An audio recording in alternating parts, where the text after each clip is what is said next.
munaasibad ballaaran oo lagu maamuusay dafcadii saddexaad ee ka qalinjabisay kulliyadaha kala duwan ee Jaamacada Bariga Afrika faraceeda magaalada Ceergabo ayaa maanta lagu qabtay hoolka Imaam Shaafici ee magaalada Ceergabo. Munaasibadan qalinjabinta ardaydaas oo si weyn loo soo agaasimay ayaa waxa ka soo qayb galay mas'uuliyiinta maamulka heer gobol iyo heer degmo, aqoon-yahan, waalidiin, maamulka macallimiinta iyo ardayda Jaamacada Geeska Afrika faraceeda magaalada Ceergabo. Waxaana ugu horreynba munaasibada furitaanka qalinjabinta ka hadlay gudoomiyaha Jaamacada Bariga Afrika ee faraceeda magaalada Ceergabo Saciid Cabdi Xuseen iyo mas'uuliyiin sare oo ka tirsan maamulka jaamacadda oo dhamaantoodba faahfaahin ka bixiyay sooyaalka taariikhda Jaamacada Geeska Afrika. Tirada ardayda ka qalinjabisay Jaamacada Bariga Afrika oo Ilaahay subxaanahu wa ta'ala dafcadii saddexaad ee ka qalinjabinaysa maanta aynu bogaadinayno u hambalyeynayno.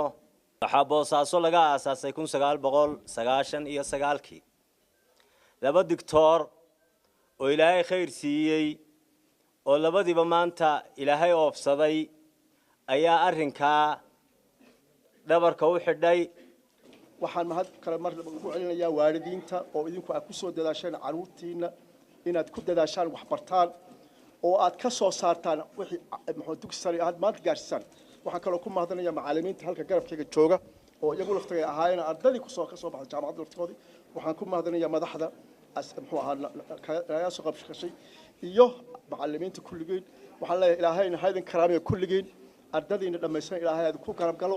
waxbarashadu ma dhamaato sidii raggii iga horreeyay Xuseen waxaad ogaataan waa bilow. waxa iyaguna munaasabadaas hadal ka soo jeediyay xubno tiro badan oo ku hadlaya afka aqoonyahanka, waalidiinta iyo mas'uuliyiinta ka soo qayb gashay munaasabada qalinjabinta iyo waliba ardayda ka qalinjabisay oo halkaasi ku soo bandhigtay aqoonta ay ka barteen Jaamacada Geeska Afrika faraceeda Ceergabo. maayirka degmada Ceergabo Ismaaciil Xaaji Nuur oo munaasabadaasi ka hadlay ayaa ardayda qalinjabisay halkaasi duco ku sii sabootiyay waxbarashada ay dhameysteen, isagoona halkaasi shahaadooyin ku guddoonsiiyay ardayda qalinjabisay ay soo socdeen oo u dadaalay oo kuwa la mid suuqa joogaan oo aan alif baran. waxaan leenahay Ilaahay idin barakeeyo ku naftooda anfaca oo dalkooda anfaca oo dadkooda anfaca. Allah idin yeelo. waxaynu u ducaynaynaa ardadeena maanta qalinjabisay ee halka joogta ee ka baxday 4 sanadood ay soo socdeen oo u dadaalay oo kuwa la mid suuqa joogaan oo aan alif baran.